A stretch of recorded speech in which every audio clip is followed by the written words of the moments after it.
សំដួលដំបងដែលព្រះព្រះអង្គបានសួរទៅដល់មនុស្សលោកហ្មងណាសំដួលដំបងគឺជាសំដួលនោះឯងតើអ្នកនៅឯណាមានអ្នកណាដឹងថាតើជាសំដួលព្រះអង្គសួរទៅកាន់អ្នកណាគេសួរទៅកាន់អ្នកណាអាដាមមែនទេអាដាមនិងអេវ៉ាបាទអញ្ចឹងមុនពេលយើងទៅជាមួយគ្នាខ្ញុំចង់ឲ្យយើងបានអានព្រះបន្ទូលព្រះអង្គជាមួយគ្នាសិននៅក្នុងព្រះគម្ពីរលោកុបាទជំពូក3ខ9ដល់ខ10ទាំងអស់គ្នាព្រះគម្ពីរលោកុបាទជំពូក3ខ9ដល់ខ10យើងអានគ្នា2 3ព្រះយេហូវ៉ាដ៏ជាព្រះទ្រង់ហៅរោគអាដាមដោយបន្ទូលថាឯងនៅឯណាគាត់ទូលឆ្លើយថាទូលបង្គំបានឮសំឡេងទ្រង់នៅក្នុងសួនច្បារក៏រត់ទៅពួនដោយនឹកភ័យខ្លាចពីព្រោះនៅខ្លួនទៅទេសំណួរដំបូងបំផុតដែលព្រះអង្គបានសួរបានបោះទៅកាន់មនុស្សលោកយើងណាហើយមនុស្សលោកយើងដំបូងឈ្មោះថាអាដាមនិងអេវ៉ាគឺជាសំណួរដែលសួរថាតើឯងនៅឯណាតើឯងនៅឯណាគឺជាប្រភេទសំណួរដែលសួររោគទីតាំងមែនណាតើយើងនៅទីកន្លែងណាសួររោគទីតាំងមែនណាទាំងអស់គ្នាបាទគឺជាសំណួរសួររោគទីតាំងលោកអ្នកបងប្អូនព្រះជាម្ចាស់ព្រះអង្គគឺជាព្រះដែលយកប្រហារតីទុកដាក់ដល់មនុស្សទាំងអស់គ្រប់ពេលវេលាជានិច្ចតែម្ដងព្រះអង្គចាប់អារម្មណ៍មនុស្សជានិច្ចបាទនឹងតើមនុស្សអ្នកណាខ្លះមានលោកអ្នកបងប្អូនហើយនឹងខ្ញុំដូចគ្នាផងដែរអាមែនអត់ប៉ុន្តែម្ដងទៀតអ្វីមិនខ្ញុំបានថាមិនវិញព្រះអង្គយ៉ាងម៉េចដែរចំពោះមនុស្សទាំងអស់ព្រះអង្គចាប់អារម្មណ៍ដល់មនុស្សទាំងអស់ជានិច្ចអាមែនអត់ហើយមនុស្សនោះមាននរណាមានលោកអ្នកបងប្អូនហើយនឹងខ្ញុំយើងអាចនិយាយបានទៀតថាព្រះអង្គចាប់អារម្មណ៍ជីវិតរបស់យើងជានិច្ចយើងអាចនិយាយយ៉ាងបានទេហើយយើងអាចប្រាប់គ្នាទៅវិញទៅមកមើលថាព្រះអង្គចាប់អារម្មណ៍ជីវិតយើងជានិច្ចអាមែនអត់ទាំងអស់គ្នានៅពេលដែលយើងដឹងថាព្រះអង្គចាប់អារម្មណ៍ជីវិតរបស់យើងបើយើងដឹងថាអ្នកណាម្នាក់ចាប់អារម្មណ៍ពីជីវិតរបស់យើងមានអារម្មណ៍យ៉ាងម៉េចដែររំភើបមែនអត់មែនទេរំភើបមែនទេការចាប់អារម្មណ៍ភាសាកូរ៉េយើងថាម៉េចវិញឆេមីខ្វាន់ស៊ីមបាទខ្វាន់ស៊ីមបាទភាសាកូរ៉េខ្វាន់ស៊ីមបាទមិនឆេមីណាខ្វាន់ស៊ីមបាទខ្វាន់ស៊ីមហ្នឹងអញ្ចឹងព្រះជាម្ចាស់ព្រះអង្គចាប់អារម្មណ៍មកកាន់ជីវិតរបស់យើងជានិច្ចដូចគ្នាផងដែរអញ្ចឹងពេលដែលយើងដើរទៅណាមកណាយើងបើយើងដឹងថាកន្លែងណាគេយើងចង់តែងតែចង់បានការចាប់អារម្មណ៍អំពីមនុស្សជាច្រើនមែនទាំងអស់គ្នាមែនពេលខ្លះយើងខំតែងខ្លួនយើងខំរៀបចំខ្លួនបានស្អាតបានពីព្រោះយើងដឹងថាយើងចង់ឲ្យមានការចាប់អារម្មណ៍ពីអ្នកដទៃឬយើងថាប្រកាសជាអ្នកដទៃចាប់អារម្មណ៍ពីយើងជាមិនខានទេទាំងអស់គ្នាយើងត្រូវដឹងណាលោកអ្នកបងប្អូនយើងទៅដល់ទីកន្លែងណាក៏ដោយយើងត្រូវចាំជានិច្ចថាយើងក៏គិតថាយើងអត់ខ្វល់យើងអត់ចាប់អារម្មណ៍ណាយើងត្រូវដឹងថាយើងប្រកាសជាចាប់អារម្មណ៍ទៅលើអ្នកណាហើយអ្នកណាម្នាក់ប្រកាសជាចាប់អារម្មណ៍ទៅលើយើងជាមិនខានទេមែនទាំងអស់គ្នាអញ្ចឹងទៅបីជាពេលដែលយើងចេញទៅណាបើទោះបីជាយើងអត់មានកម្រងថាជួបអ្នកណាក៏ដោយក៏ប៉ុន្តែយើងត្រូវរៀបចំខ្លួនជានិច្ចថារៀបចំខ្លួនឲ្យដូចជាយើងទៅជួបអ្នកណាម្នាក់អញ្ចឹងតោះនេះឡើយហ្នឹងបាទទោះបីយើងគាត់ទៅពេលខ្លះយើងគាត់ចេញទៅញ៉ាំកាហ្វេតែម្នាក់ឯងក៏ដោយក៏យើងរៀបចំខ្លួនឲ្យស្អាតបាតទោះបីយើងអត់ជួបអ្នកណាក៏ដោយក៏យើងរៀបចំខ្លួនប្រៀបដូចយើងទៅជួបអ្នកណាម្នាក់ដែរពីព្រោះអីទាំងអស់គ្នាយើងត្រៀមខ្លួនឲ្យហើយពីព្រោះព្រះអង្គអាចនឹងរៀបចំផ្លូវឲ្យយើងជួបអ្នកណាម្នាក់ក៏ថាបានដែរតាមតទាំងអស់គ្នាបាទកុំចាំទៅថាព្រះអង្គថាអូទៅជួបអ្នកណាម្នាក់បានថាអូព្រះអង្គទុំគុំតស្លៀកពាក់កៅអៅផង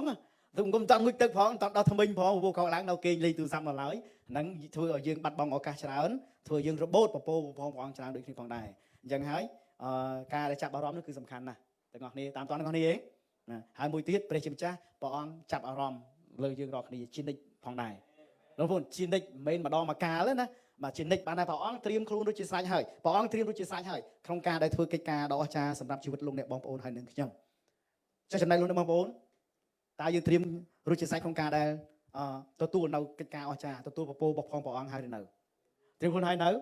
មានបងប្អូនយើងថាអេបងលោកគ្រូខ្ញុំអត់តង់ងុយទឹកទេត្រៀមខ្លួនអត់តន់កើតទេអញ្ចឹងហើយមានអូលោកគ្រូខ្ញុំអត់តន់ដោះថ្មិញទេបាទអញ្ចឹងសូមឲ្យយើងបានត្រៀមជានិច្ចក្នុងការដែលទទួលយកព្រះពររបស់ព្រះអង្គយកនៅទទួលត្រៀមខ្លួនជានិច្ចក្នុងការដែលទទួលយកព្រះគុណរបស់ព្រះអង្គពីព្រោះអីព្រះអង្គត្រៀមខ្លួនជានិច្ចព្រះអង្គត្រៀមរួចជាស្រេចហើយក្នុងការដែលប្រទានប្រពោរបស់ព្រះអង្គមកកាន់ជីវិតរបស់យើងពីព្រោះអីពីព្រោះព្រះអង្គចាប់អារម្មណ៍ពីជីវិតរបស់យើងជានិច្ចយើងសាកប្រាប់គ្នាមកថាព្រះអង្គចាប់អារម្មណ៍ពីជីវិតរបស់អ្នកអាមែនប៉ុន្តែលោកអ្នកបងប្អូនព្រះអង្គចាប់អារម្មណ៍ពីជីវិតរបស់យើងព្រះអង្គបានចាប់អារម្មណ៍ថាយើងស្អាតយើងវិជ្ជចំោះវិជ្ជមាត់ឬក៏បាត់ដៃបាត់ជើងពីការផ្នែកណាមួយព្រះអង្គអត់មើលមកយើងជាស្អាតជាល្អដោយសារទាំងអស់នោះទេ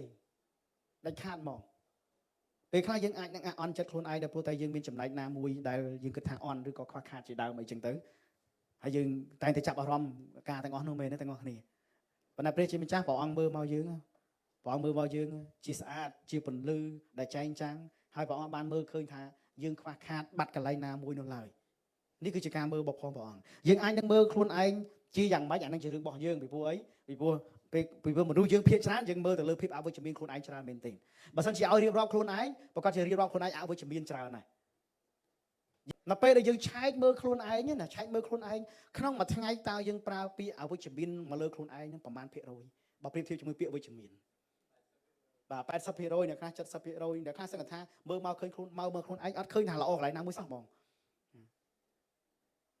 អញ្ចឹងនឹងមួយថ្ងៃផងចិត្តតម្រុំពីមួយថ្ងៃទៅមួយថ្ងៃយើងប្រើពាក្យអវិជ្ជមានមកលើខ្លួនឯងច្រើនមែនទែនដែលធ្វើឲ្យយើងរស់នៅជាមួយនឹងជីវិតដែលអស់សង្ឃឹមដែលធ្វើឲ្យយើងរស់នៅជាមួយនឹងជីវិតដែលថាមានភាពពោពេញទៅដោយភាពងងឹតហើយរូបផ្លូវដោះស្រាយមិនឃើញវាគឺជាជីវិតមួយដែលយើងខ្លួនឯងដូចយើងដាក់គុកខ្លួនឯងអញ្ចឹងទាំងអស់គ្នាពាក្យអីគេមិញពាក្យអីគេមិញដាក់គុកមិនពាក្យគុកទេពាក្យដាក់គុកខ្លួនឯងហ្មងយើងឃុំឃាំងខ្លួនឯងដោយសារពាក្យសម្ដីរបស់យើងនឹងឯងប៉ុន្តែព្រះជាម្ចាស់ព្រះអង្គ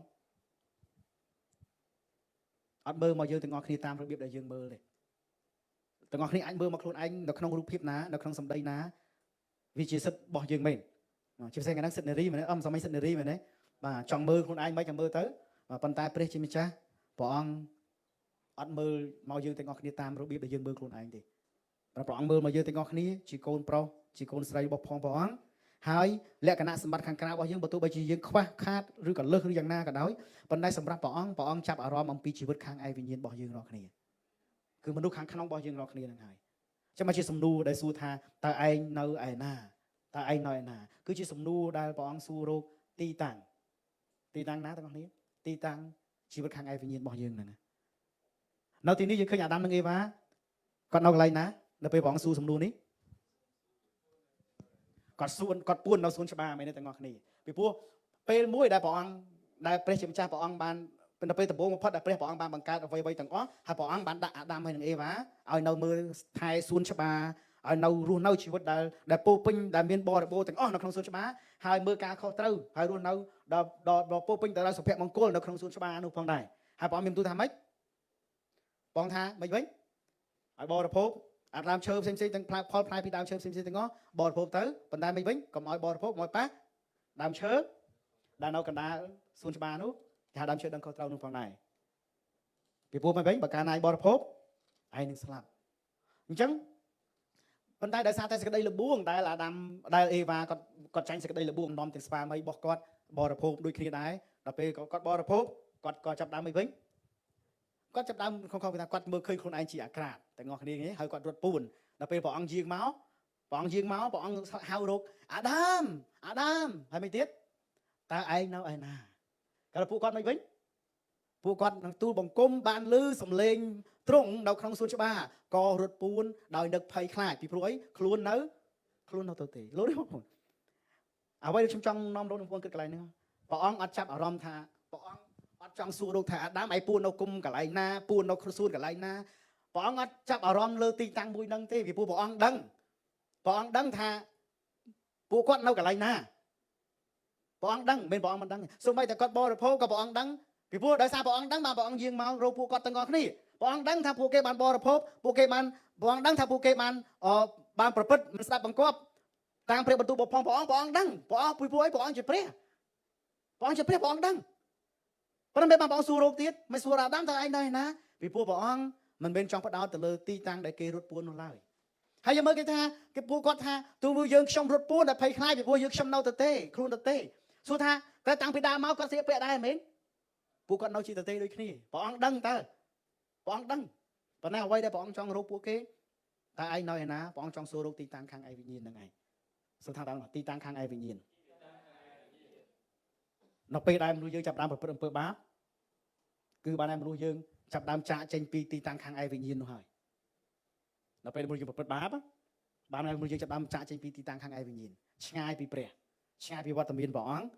ឆ្ងាយពីជីវិតដែលគោរពប្រណិប័តដល់ព្រះអង្គនោះហើយអានោះគឺជាការដែលចាកចេញពីទីតាំងខាងឯវិញ្ញាណ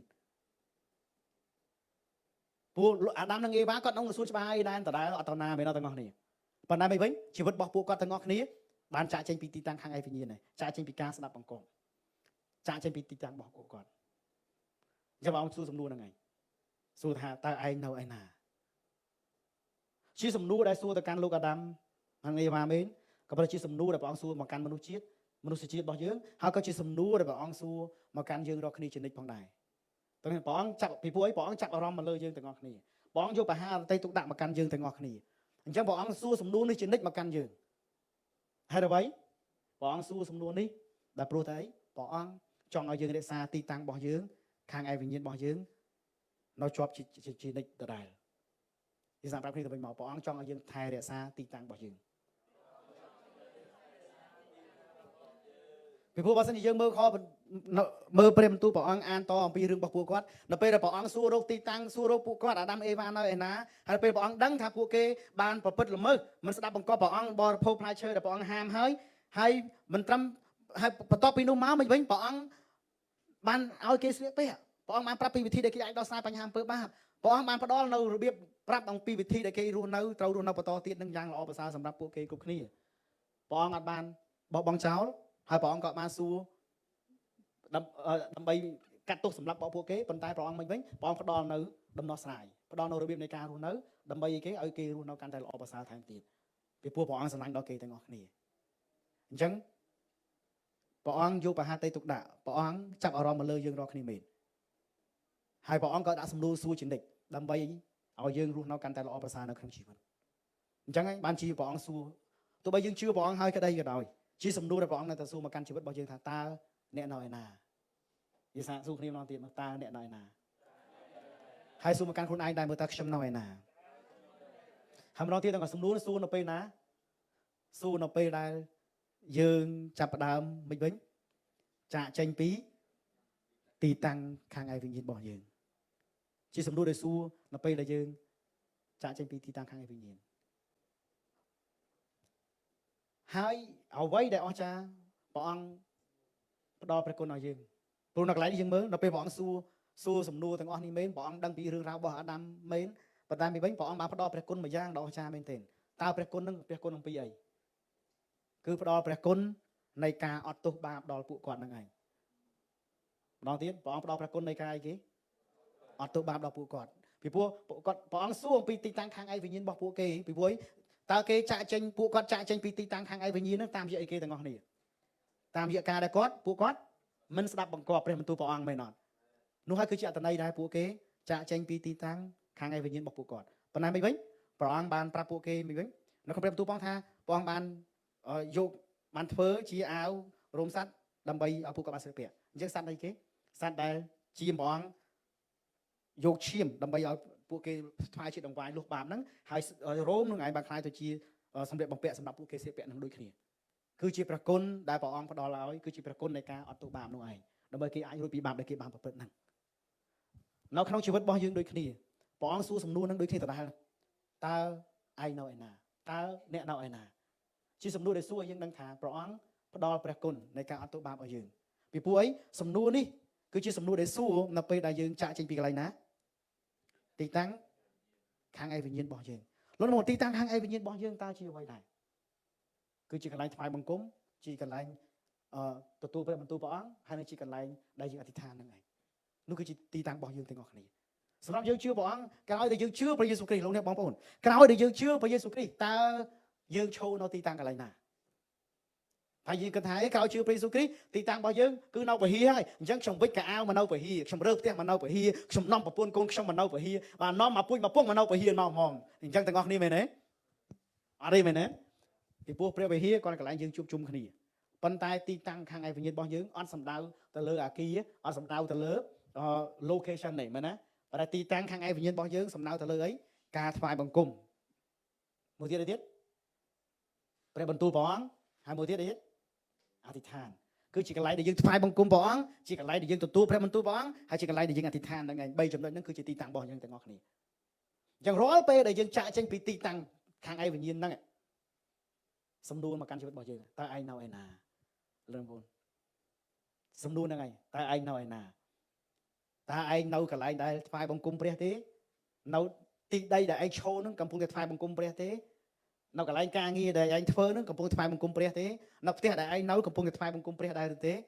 នៅកន្លែងដែលឯងនៅតើមានការថ្វាយបង្គំព្រះមានការស្ដាប់ព្រះបន្ទូលទទួលព្រះបន្ទូលព្រះអង្គហើយមានការអធិដ្ឋានដែរឬទេនោះហើយគឺជាទីតាំងដែលព្រះអង្គចង់សួរយើងហើយដល់ពេលដែលយើងចាក់ចេញពីទីតាំងទាំង3កន្លែងហ្នឹងមកបាទតែមួយកន្លែងតែចេញពីទីតាំងនៃការថ្វាយបង្គំចេញពីទីតាំងនៃការនៃព្រះបន្ទូលហើយនឹងការអធិដ្ឋាននោះសំណួរនេះគឺជាសំណួរដែលជួយឲ្យយើងរីកចម្រើនថាព្រះអង្គផ្ដល់ព្រះគុណនៃការអត់ទោសបាបឲ្យយើងពីព្រោះមិននៅពេលណាដែលយើងចាក់ចេញពីទីតាំងនៃខាងឯវិញ្ញាណហ្នឹងពេលណាយើងចាក់ចេញពីទីតាំងខាងឯវិញ្ញាណហ្នឹងពេលដែលយើងប្រព្រឹត្តបាបមែនអត់ទាំងអស់គ្នាពេលដែលយើងប្រព្រឹត្តបាបមែនអត់ពេលយើងប្រព្រឹត្តបាបយើងលេងថ្វាយបង្គំព្រះអង្គយើងពិបាកថ្វាយបង្គំព្រះអង្គពេលយើងប្រព្រឹត្តបាបយើងពិបាកទទួលព្រះបន្ទូលព្រះអង្គពីព្រោះស្ដាប់ទៅព្រះបន្ទូលព្រះអង្គនិយាយអំពីពើបាបព្រះបន្ទូលព្រះអង្គនិយាយអំពីព្រះនិយាយពីជីវិតដែលកោតខ្លាចព្រះអង្គប៉ុន្តែយើងបានផ្លត់ដួលចុះទៅហើយព្រះបន្ទូលព្រះអង្គនិយាយពីការអធិដ្ឋានក៏ប៉ុន្តែយើងអត់បានអធិដ្ឋានទៅហើយអញ្ចឹងហើយធ្វើឲ្យយើងកាន់តែឆ្ងាយប៉ុន្តែព្រះបន្ទូលសំណួរដែលព្រះអង្គសួរមកកាន់ជីវិតរបស់យើងដដែលតើឯងនៅឯណាព្រះអង្គសួរសំណួរនឹងចំណេញមកកាន់លោកបងប្អូនម្ដងទៀតសាកសួរគ្នាមើលតើឯងនៅឯណានៅពេលឮសំណួរហ្នឹងបានន័យថាមិនវិញយើងនៅពេលដែលព្រះបន្ទូលព្រះអង្គសំណួរមកកាន់ជីវិតរបស់យើងស្រោចឆែកមើលខ្លួនឯងថាតើយើងនៅឯណាពេលខ្លះយើងនៅពហិមែនណាបងប្អូនពេលខ្លះយើងនៅពហិមែនមិនប្រកាសថាយើងនៅក្នុងទីតាំងនៃការថ្វាយបង្គំស្ដាប់ព្រះបន្ទូលហើយនឹងអធិដ្ឋានទេពីព្រោះយើងនៅខ្លួនយើងនៅពហិមែនប៉ុន្តែជីវិតរបស់យើងអត់នៅជាមួយទេអត់មានការថ្វាយបង្គំព្រះអង្គអត់មានការស្ដាប់ព្រះបន្ទូលព្រះអង្គអត់មានការអធិដ្ឋានទេចាំបានជាព្រះអង្គចាប់អារម្មណ៍លោកអ្នកបងប្អូនព្រះអង្គចាប់អារម្មណ៍ពីទីតាំងខាងឯវិញ្ញាណរបស់លោកអ្នកបងប្អូនចាប់អារម្មណ៍អំពីជីវិតដីថ្វាយបង្គំទទួលព្រះបន្ទូលហើយនឹងអធិដ្ឋានអាមែនអត់3នឹងសំខាន់មែនទេអញ្ចឹងទោះបីជាយើងនៅកន្លែងណាក៏ដោយឲ្យតែមាន3នេះកើតឡើងលោកអ្នកបងប្អូនជាគ្រីស្ទានដែលមានជ័យជំនះយ៉ាងពិតប្រាកដផងដែរហើយសូមព្រះអង្គប្រទានពរទាំងអស់គ្នាខ្លាចទៅជាគ្រីស្ទានដែលមានជ័យជំនះយ៉ាងពិតប្រាកដអាមែនអត់អញ្ចឹងហើយត្រូវចាំសំណួរនេះម្ដងទៀតសំណួរអីគេដែរម្ដងទៀតតើឯងនៅឯណាបាទព្រះអង្គទុំគុំនៅស៊ូវនទុំគុំ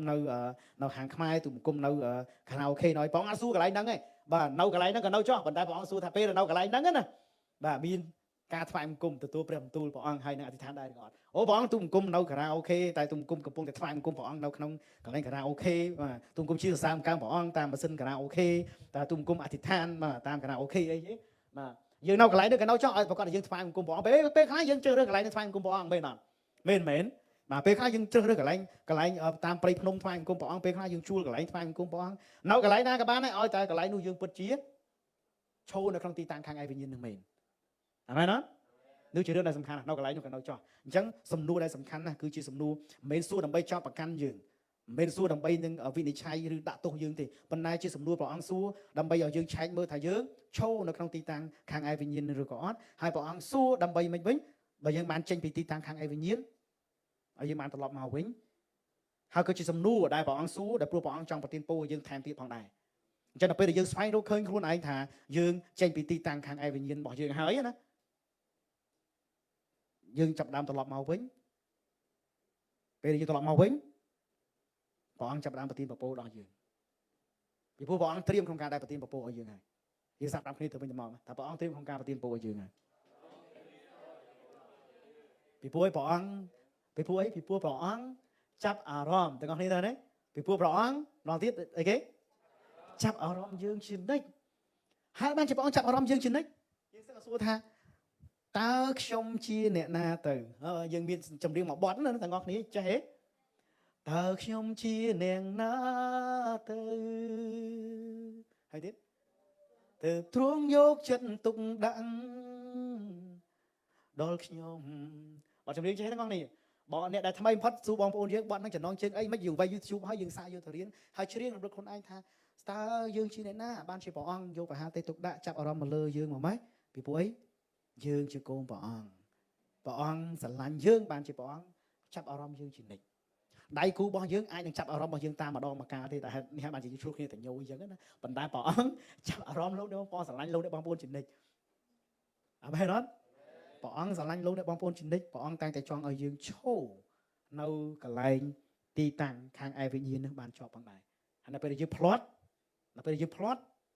ព្រះអង្គសួរយើងទៀតសួរមិនមែនដើម្បីឲ្យសួរ ដោយអាដាមយើងសួរដើម្បីបំពាក់កៅអៅឲ្យយើងសួរដើម្បីបំបាំងភាពគេខ្មាស់របស់យើងសួរដើម្បីឲ្យយើងអាចវិលទៅរកកន្លែងដើមឈរនៅកន្លែងដើមរបស់យើងវិញដែលមានជីវិតនៃការថ្វាយបង្គំព្រះអង្គទទួលព្រះបន្ទូលព្រះអង្គប្រកបព្រះបន្ទូលរបស់ព្រះអង្គហើយនឹងអធិដ្ឋានទៅកាន់ព្រះអង្គនៅផងដែរនោះជាអ្វីដែលព្រះអង្គចង់ត្រាស់ហៅលោកបងប្អូនទាំងអស់គ្នាហើយនឹងខ្ញុំដូចគ្នាផងដែរនិយាយប្រាប់គ្នាណាសម្រាប់ប្រាប់គ្នានេះជាអ្វីដែលព្រះអង្គចង់ត្រាស់ហៅយើងអាមែនអត់ទាំងអស់គ្នាអញ្ចឹងដល់ពេលណាដែលយើងឮសំណួរនេះយើងត្រូវដឹងថាព្រះអង្គចង់ឲ្យយើងមានការយើងព្រះអង្គចង់ឲ្យយើងឆែករបស់យើងខ្លួនឯងថាតើយើងមានការប្រកបស៊ីជម្រៅជាមួយនឹងព្រះអង្គដែរឬទេលោកអ្នកបងប្អូននេះជាចំណុចខ្លឹម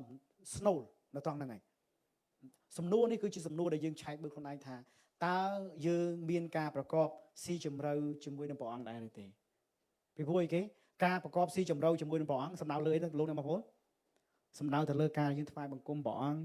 ប្រកបក្នុងព្រះបន្ទូលរបស់ព្រះអង្គអធិដ្ឋានជាមួយទៅកាន់ព្រះអង្គនោះហើយគឺជាការដែលយើងប្រកបស៊ីជម្រៅហ្នឹងហើយចឹងទីតាំងកន្លែងណាដល់លោកនៅកន្លែងណាក៏ដោយឲ្យតែយើងមានការប្រកបស៊ីជម្រៅជាមួយនឹងព្រះអង្គគឺយើងមានការថ្វាយបង្គំយើងមានការប្រកបព្រះបន្ទូលរបស់ព្រះអង្គហើយនឹងការយើងអធិដ្ឋានជាមួយនឹងព្រះអង្គដូចគ្នាផងដែរហើយនៅពេលនោះលោកបងប្អូនអាចនឹងឈ្នះគ្រប់ទាំងសេចក្តីលបួងឈ្នះគ្រប់ទាំងភាពជាប់គាំងនៅក្នុងជីវិតលោកបងប្អូនយើងចាំនៅពេលដែលសួរសំណួរនេះណាគឺជាសំណួរដែលធ្វើឲ្យយើងសួរស្គាល់ខ្លួនឯងថាយើងជាអ្នកណាជាសំណួរដែលសួរដែលប្រាប់ដែលសួរហើយធ្វើយើងចាប់បានស្គាល់ខ្លួនឯងថាតើយើងជាអ្នកណានៅពេលសួរតើឯងនៅឯណាលោកបងប្អូនយើងដែលឃើញមនុស្សរត់ចេញពីផ្ទះហ៎យើងទៅទៅតូចដល់ពេលពុកម្ដាយវាយើងរត់ចេញពីផ្ទះហ៎ប្រហែលអ្នកធ្លាប់រត់ចេញពីផ្ទះបាទពេលខាងឪពុកម្ដាយវាឃើញឆ្លុះបងប្អូនរត់ចេញពីផ្ទះបាទប្រហែលថ្ងៃក៏មានឪពុកម្ដាយដើររោក៏មានមែនទាំងអស់គ្នា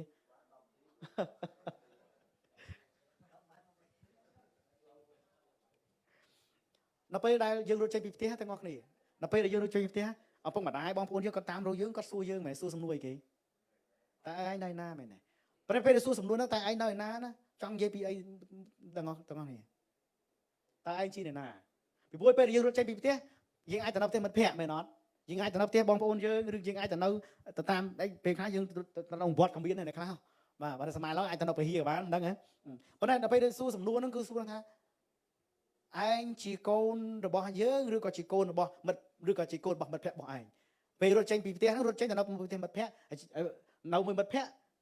ជាកូនរបស់មិត្តភក្តិហ្នឹងឬជាកូនរបស់ម្ដាយពុកម្ដាយមិត្តភក្តិរបស់ឯងឬក៏ជាកូនរបស់យើងជាសំណួរដែលសួរដល់យើងដល់រំលឹកដាក់ខ្លួនយើងឲ្យយើងដឹងថាយើងជាកូនរបស់ពួកគាត់មែនអត់សំណួរតើឯងនៅណាប៉ុន្តែមានអត្ថន័យស៊ីជម្រៅណាឲ្យយើងដឹងថាយើងជាកូនរបស់ណាគេឲ្យយើងស្គាល់ពីអត្តសញ្ញាណរបស់យើងមិនមែនត្រឹមតែទីតាំងខាងឯវិញ្ញាណរបស់យើងណាទេពីព្រោះទីតាំងខាងឯវិញ្ញាណរបស់យើងនោះឯងគឺបញ្ជាក់ពីអត្តសញ្ញាណថាយើងជាអ្នកណាគេយើងជាអ្នកណាគេអញ្ចឹងដល់ពេលដែលសំណួរនេះមកកាន់ជីវិតរបស់យើងដូចគ្នាដល់ពេលលោកមកធ្វើអ្វីមួយក៏ដោយសួរសំណួរនឹងខ្លួនឯងថាតើខ្ញុំនៅឯណាតើខ្ញុំនៅណាគឺយើងឆែកមើលថាតើខ្ញុំជាអ្នកណាគេបើតើលោកបងប្អូនជាអ្នកណាគេពេលខ្លះយើងហ៊ានឆ្លើយកូនព្រះអង្គព្រោះយើងឆែកមើលជីវិតរបស់យើងអូខ្ញុំរស់នៅបានល្អខ្ញុំមិនសូវបានថ្វាយបង្គំព្រះអង្គខ្ញុំមិនសូវបានអធិដ្ឋានខ្ញុំមិនសូវបានស្ដាប់ព្រះបន្ទូលខ្ញុំគោមិនល្អដល់ហើយពេលសួរថាតើអ្នកជាអ្នកណាយើងអត់សូវហ៊ានឆ្លើយខ្ញុំជាកូនព្រះអង្គឯងព្រោះទេហេបើកូនព្រះអង្គវិញខ្ញុំរស់នៅវាអត់សមជាកូនព្រះអង្គអញ្ចឹងអត់ហ៊ានឆ្លើយតបទេកន្លែងនោះឯងដែលលោកនៅបងប្អូនងាយនឹងចាញ់នៅក្នុងសេចក្តីល្បួងពីព្រោះយើងអត់ច្បាស់លាស់អំពីអត្តសញ្ញាណរបស់យើងខ្លួនឯងធ្វើឲ្យរក្សាតាំងវាយប្រហារយើងបានងាយមែនទេតែធ្វើយើងបាក់ទឹកចិត្តដែលធ្វើយើងចាប់ផ្ដើមអត់ច្បាស់លាស់នៅក្នុងជីវិតអត់ច្បាស់លាស់នៅក្នុងជំនឿធ្វើយើងចាប់ផ្ដើមចុះខ្សោយជំនឿយូរទៅមិនវិញយើងចាប់ផ្ដើមវង្វេងទីតាំងរបស់យើងខ្លួនឯងអត់ដឹងយើងត្រូវទៅណានៅពេលយើងមើលមកខ្លួនឯងអវិជ្ជមានពេកពីព្រោះយើងមើលមកខ្លួនឯងយើងគិតថាយើងខ្លួនឯងរស់នៅអត់ស័ក្តិសមជាកូនរបស់ព្រះអង្គប៉ុន្តែខ្ញុំចង់ប្រាប់លោកអ្នកបងប្អូនរាល់ពេលដែលយើងត្រឡប់មកវិញក៏យើងនៅតែជាកូនព្រះអង្គទោះបីយើងចេញទៅក៏យើងជាកូនព្រះអង្គទោះបីយើងរស់នៅជីវិតនៅខាងក្រៅដែលពោពេញទៅដោយភាពចុះខ្សោយឆ្ងាយពីព្រះអង្គយ៉ាងណាក៏ដោយក៏លោកអ្នកបងប្អូននៅតែជាកូនព្រះអង្គដដែលព្រោះព្រះអង្គបង្ហាញពីបហាតីរបស់ព្រះអង្គឲ្យយើងដឹងថាព្រះអង្គស្រឡាញ់យើងប៉ុណ្ណាតាមរយៈរឿងរ៉ាវកូនពៅវង្វេង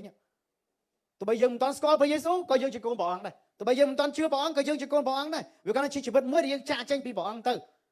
តែនៅពេលទោះបីជាយើងកំពុងទៅរស់នៅជីវិតដែលចាកចេញពីព្រះអង្គក៏យើងជាកូនរបស់ព្រះដែរមិនមែនជាកូនរបស់រាសាតាំងទេ ទោះបីជាខ្ញុំមិនដែលដឹងថាព្រះយេស៊ូវបណ្ណាទេអូខ្ញុំមិនជឿព្រះយេស៊ូវទេអូខ្ញុំកាន់សាសនាផ្សេងខ្ញុំគោរពអីផ្សេងបើទោះបីជាយើងកំពុងតែប្រកាសរឿងហ្នឹងក៏ដោយក៏លោកនៅបងប្អូនជាកូនរបស់ផងព្រះដែរមិនមែនជាកូនរបស់រ៉ាសាតាំងទេព្រោះគាត់ថាយើងវិញយើងច្រឡំពីព្រោះសម្លេងរបស់រ៉ាសាតាំងថាម៉េចវិញឯងជាកូនរបស់អរៈអ្នកតាព្រៃភ្នំឯងជាកូនរបស់ជំនាញផ្ទះឯងជាកូនរបស់វិញ្ញាណនេះឯងជាកូនរបស់វិញ្ញាណនោះឯងជាកូនរបស់ពស់ឯងជាកូនរបស់នាគវាចេះតែបន្លប់យើងធ្វើឲ្យយើងច្រឡំដល់ចឹងហើយយើងច្រឡំថារបស់នឹងជាឪពុកម្ដាយរបស់យើងចាប់ដើមហើយចាស័ករូបទាំងអស់លើស្បែកក៏មានដាក់នៅផ្ទះដើម្បីគោរពក៏មានយើងចាប់ដើមគោរពបត្តិការទាំងអស់នោះរបស់ទាំងអស់នោះដល់ព្រោះយើងច្រឡំប៉ុន្តែលោកអ្នកបងប្អូនទោះបីជាយើងមិនទាន់ជឿព្រះអង្គយើងមិនទាន់ស្គាល់ព្រះអង្គប៉ុន្តែយើងទាំងអស់គ្នាជាកូនរបស់ព្រះហើយពេលដែលយើងជឿព្រះអង្គហើយពេលខ្លះក៏យើងចុកខ្សោយពេលខ្លះយើងរបូតជំនឿពេលខ្លះយើងចាប់ដើមត្រឡប់ទៅរស់នៅជីវិតដូចដើមវិញដែលមិនទាន់ជឿដូចមិនទាន់ជឿព្រះអង្គមេក្តីក៏ប៉ុន្តែលោកបងប្អូនខ្ញុំចង់ជម្រាបជូនថាបើទោះបីជាជីវិតរបស់យើងយ៉ាងនោះក្តីក៏ដោយក៏ព្រះអង្គនៅតែទុកយើងជាកូនដូចគ្នា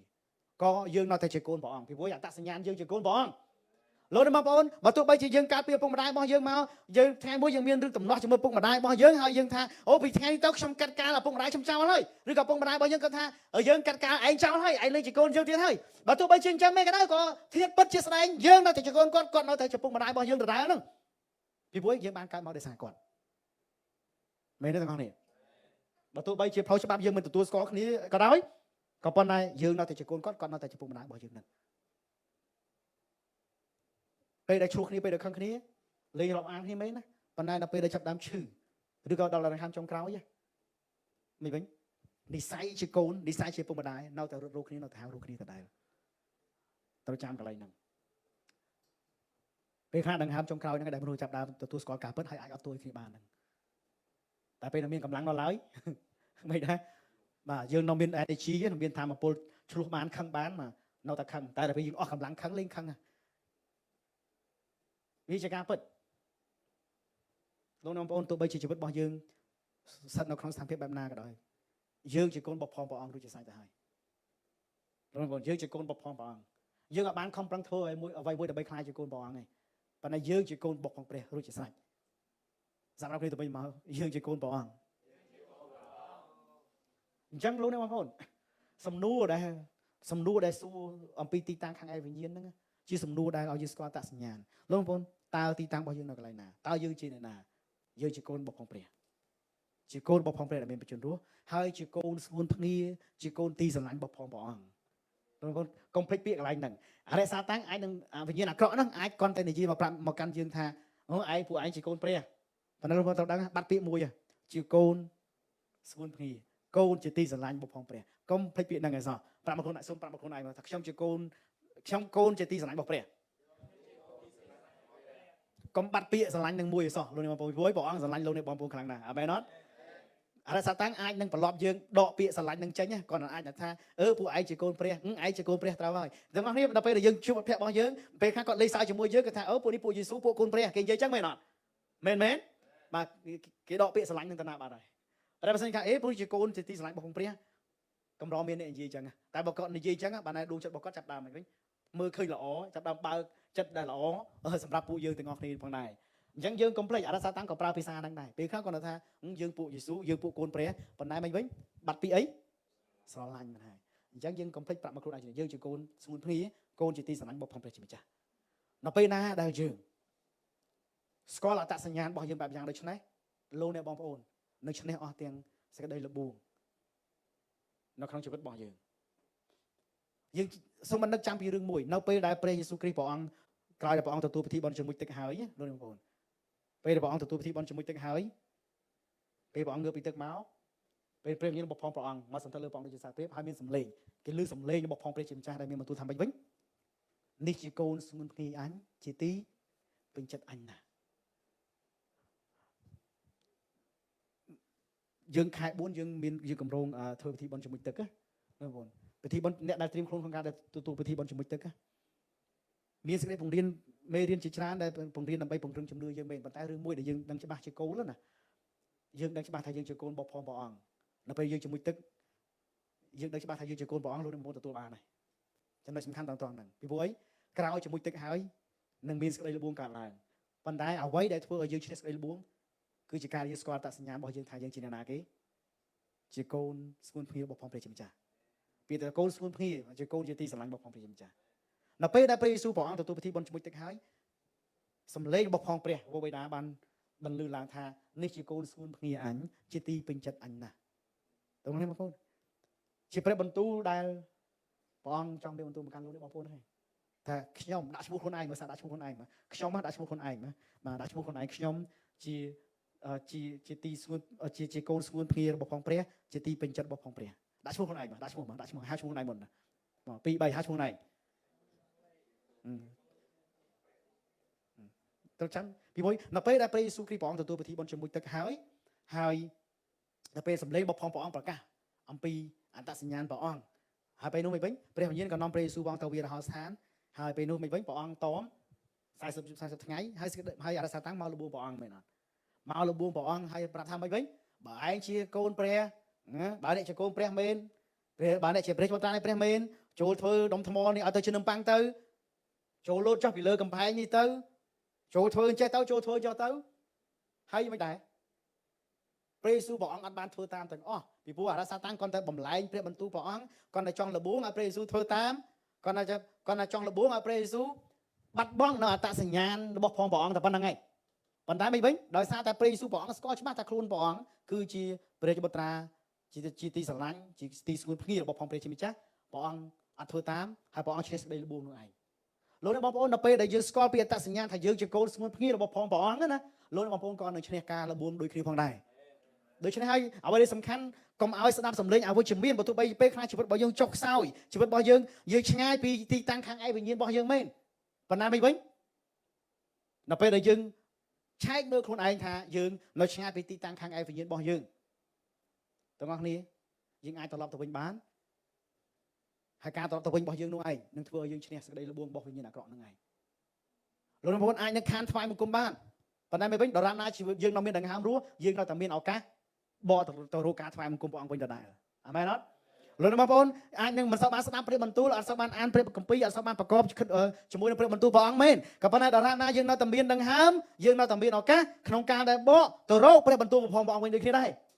លោកបងប្អូនអាចនឹងមានបញ្ហាជុំចិត្តនៅក្នុងជីវិតដូចគ្នាមែនអាចនឹងពិបាកក្នុងការអធិដ្ឋានសម្រាប់ជីវិតរបស់យើងមែនក៏ប៉ុន្តែបើសិនជាយើងនៅតែមានដង្ហើមលោកបងប្អូននៅតែមានឱកាសក្នុងការដែលបើកមាត់យើងឲ្យអធិដ្ឋានទៅព្រះនោះគឺជាការដែលយើងរក្សាអត្តសញ្ញាណខាងឯវិញ្ញាណរបស់យើងនឹងវិញអញ្ចឹងសួរសំណួរហ្នឹងព្រះអង្គសួរមកកាន់យើងជានិច្ចថាម៉េចតើឯងនៅឯណាគឺដើម្បីឲ្យវិញឲ្យយើងឆែកជីវិតរបស់យើងខ្លួនឯងអំពីទីតាំងខាងឯវិញ្ញាណរបស់យើងឲ្យយើងឆែកពីជីវិតរបស់យើងខ្លួនឯងតែយើងស្គាល់ខ្លួនឯងច្បាស់ថាយើងជាកូនស្ងួនភ្ងារបស់ព្រះអង្គដែរឬអត់ឲ្យយើងបានឆែកខ្លួនឯងឲ្យយើងបានដឹងដាស់រំលឹកយើងថាឲ្យយើងតើយើងកំពុងតែមានតំណែងតំណងមានការប្រកបចិត្តស្និទ្ធជាមួយនឹងព្រះអង្គដែរឬក៏អត់ឲ្យយើងបានដឹងច្បាស់ពីការទាំងអស់នោះថាព្រះអង្គមានព្រះគុណនៃការអត់ទោសបាបរបស់យើងហើយដូច្នេះហើយត្រឡប់មកវិញដូច្នេះហើយពង្រឹងខ្លួនឯងឡើងវិញដោយដែលកូនពៅដែលបានវង្វេងទៅមិនវិញបានត្រឡប់មកវិញហើយឪពុករបស់គាត់បានទទួលស្វាគមន៍គាត់យ៉ាងកក់ក្ដៅថែមទៀតទាំងធ្វើពិធីជប់លៀងអបអរសាទរការត្រឡប់របស់គាត់មកវិញគឺព្រះអង្គចង់បង្ហាញពីបាហាតីព្រះអង្គថាដរាបណាយើងនៅតែមានដង្ហើមរស់ដរាបណាយើងនៅតែអាចត្រឡប់មកព្រះអង្គវិញបានព្រះអង្គនឹងស្វាគមន៍លោកអ្នកបងប្អូនទាំងអស់គ្នាយ៉ាងអស្ចារ្យថែមទៀតផងដែរពីព្រោះព្រះអង្គស្រឡាញ់លោកអ្នកបងប្អូនព្រះអង្គអត់បានគង់នៅជាអ្នកដែលចាំជំនុំជម្រះដាក់ទោសយើងធ្វើបានល្អមិនល្អទេប៉ុន្តែព្រះអង្គជាព្រះដែលស្រឡាញ់ដល់លោកអ្នកបងប្អូនពីព្រោះអីក្តីស្រឡាញ់គឺគ្របបាំងទាំងអស់នៅក្នុងទាំងអស់ហើយសម្រាប់ទាំងអស់ឲ្យយើងរកគ្នាផងដែរនោះជាក្តីស្រឡាញ់របស់ព្រះអង្គអញ្ចឹងលោកអ្នកបងប្អូននៅតែមានឱកាសក្នុងការដែលធ្វើឲ្យល្អប្រសើរឡើងវិញនៅក្នុងការដែលយើងថ្វាយបង្គំព្រះអង្គប្រកបជាមួយព្រះបន្ទូលរបស់ព្រះអង្គហើយអធិដ្ឋានជានិច្ចផងដែរពីព្រោះអីគេនោះហើយគឺជាការដែលយើងរក្សាទីតាំងខាងឯវិញ្ញាណរបស់យើងតែពេលខ្លះបងប្អូនយើងដូរការងារទៅខាងក្រៅឆ្ងាយក៏លោកបងប្អូននៅតែអាចធ្វើរឿងនឹងបានអាមែនអត់ពេលខ្លះយើងអត់មានឱកាសមកថ្វាយបង្គំព្រះអង្គនៅទីនេះនៅឯផ្ទះក៏យើងនៅតែអាចមានក៏នៅតែអាចថ្វាយបង្គំព្រះអង្គប្រកបព្រះបន្ទូលហើយអធិដ្ឋាននៅឯផ្ទះបានដូចគ្នានៅកន្លែងណាដែលលោកបងប្អូននៅឲ្យតែយើងនៅតែរក្សាអត្តសញ្ញាណទីតាំងអត្តសញ្ញាណរបស់យើងកន្លែងនោះបាននោះលោកបងប្អូននៅតែឈរនៅក្នុងទីតាំងខាងឯវិញ្ញាណនឹងដដែលនៅតែឈរជានិច្ចអញ្ចឹងហើយសូមឲ្យសំណួរមួយនេះនៅជាប់ជាមួយនឹងលោកអ្នកបងប្អូនជានិច្ចហើយដើម្បីលោកអ្នកបងប្អូន អាចឆ្លើយតបទៅចំពោះព្រះអង្គដែរពីព្រោះពេលព្រះអង្គសួរថាលោកបងព្រះអង្គសួរថាតើឯងនៅឯណាតើយើងឆ្លើយថាម៉េចលោកបងពេលព្រះអង្គសួរតើឯងនៅឯណាហើយយើងឆ្លើយថាម៉េចព្រះអង្គទុំគុំកំពុងទៅរត់ពួនព្រះអង្គទុំគុំកំពុងតែភ័យព្រះអង្គទុំគុំកំពុងតែមិនវិញកំពុងតែខ្មាស់ប្រកបជាយើងឆ្លើយយើងពិបាកក្នុងការឆ្លើយតបពីព្រោះមានតែពាក្យទាំងអស់នោះពីព្រោះអីពីព្រោះពេលព្រះអង្គសួរមិនមែនព្រះអង្គសួរថាយើងនៅទីតាំងត្រង់កន្លែងណាទេពីព្រោះព្រះអង្គដឹងថាយើងនៅទីតាំងត្រង់កន្លែងណាព្រោះព្រះអង្គចង់សួរអំពីទីតាំងខាងឯវិញ្ញាណរបស់យើងនោះឯងប៉ុន្តែយើងឆ្លើយអត់ចេញតែព្រោះអីយើងរត់ពួនយើងភ័យយើងខ្លាចយើងខ្មាស់ប៉ុន្តែនៅពេលដែលព្រះអង្គសួរយើងដល់ឆ្នេះចម្លើយល្អបំផុតឲ្យគេទាំងអស់គ្នាព្រះអង្គឲ្យទុំគុំនៅទីនេះជាចម្លើយដែលត្រឹមត្រូវអាមែនអត់និយាយសាកឆ្លើយទាំងអស់គ្នាព្រះអង្គទុំគុំនៅទីនេះតើយើងអាចឆ្លើយពាក្យហ្នឹងបាននៅពេលណានៅពេលយើងថ្វាយបង្គំព្រះអង្គហ្នឹងឯងអាមែនអត់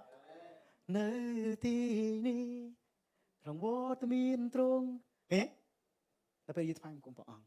ហើយនៅពេលយើងស្ដាប់ព្រះបន្ទូលព្រះអង្គយើងឆ្លើយតបព្រះបន្ទូលព្រះអង្គពីព្រោះនៅពេលដែលយើងប្រកបជាមួយព្រះបន្ទូលព្រះអង្គយើងអានព្រះបន្ទូលព្រះអង្គយើងស្ដាប់ព្រះបន្ទូលព្រះអង្គការដែលយើងទទួលនោះហើយបង្ហាញពីវត្តមានរបស់ព្រះអង្គទុំគុំនៅទីនេះស្ដាប់ព្រះបន្ទូលព្រះអង្គព្រះបន្ទូលព្រះអង្គថ្ងៃនេះដែលព្រះអង្គមានបន្ទូលមកកាន់ទុំគុំតាមរយៈគ្រូគង្វាលទុំគុំនៅទីនេះទទួលព្រះបន្ទូលព្រះអង្គហើយគ្រប់ទាំងទុកលំបាកដែលខ្ញុំមាននៅក្នុងជីវិតរបស់ខ្ញុំភាពជាប់គាំងហើយបន្ទុកដែលខ្ញុំមានទាំងអស់បានខ្ញុំយកមកអធិដ្ឋានចំពោះព្រះអង្គពីព្រោះទុំគុំនៅទីនេះនោះជាការឆ្លើយតបរបស់យើងចំពោះព្រះអង្គបើព្រះអង្គត្រាស់ហៅយើងព្រះអង្គសួរយើងថាតើយើងនៅឯណាយើងឆ្លើយតបព្រះអង្គទុំគុំនៅទីនេះទុំគុំជាកូនព្រះអង្គទុំគុំត្រឡប់មកវិញហ៎នោះជាពាក្យឆ្លើយតបរបស់យើងទាំងអស់គ្នាពីព្រោះអីគេទាំងទីតាំងរបស់យើងនៅកន្លែងណានៅខាងព្រះអង្គអាមែនអត់នៅខាងព្រះអង្គនៅជាមួយវត្តមានរបស់ព្រះអង្គយ៉ាងហើយយើងឆ្លើយតបពីព្រោះសូម្បីតែអាដាមនិងអេវ៉ាដល់ពេលដែលគាត់រត់ពួនមែនក៏គាត់ពួននៅកន្លែងណានៅក្នុងសួនច្បារហើយដែរនៅក្នុងបរិវេណរបស់ព្រះអង្គនៅកន្លែងរបស់ព្រះអង្គនៅខាងព្រះអង្គដែរដូច្នេះយើងទាំងអស់គ្នាទីតាំងរបស់យើងនៅខាងណានៅខាងព្រះអង្គទីតាំងរបស់យើងនៅខាងព្រះអង្គ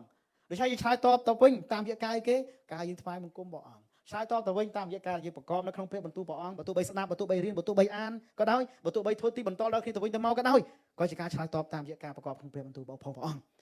ហើយនឹងឆ្លើយតបតាមរយៈការយើងអធិដ្ឋានទៅចំពោះព្រះអង្គ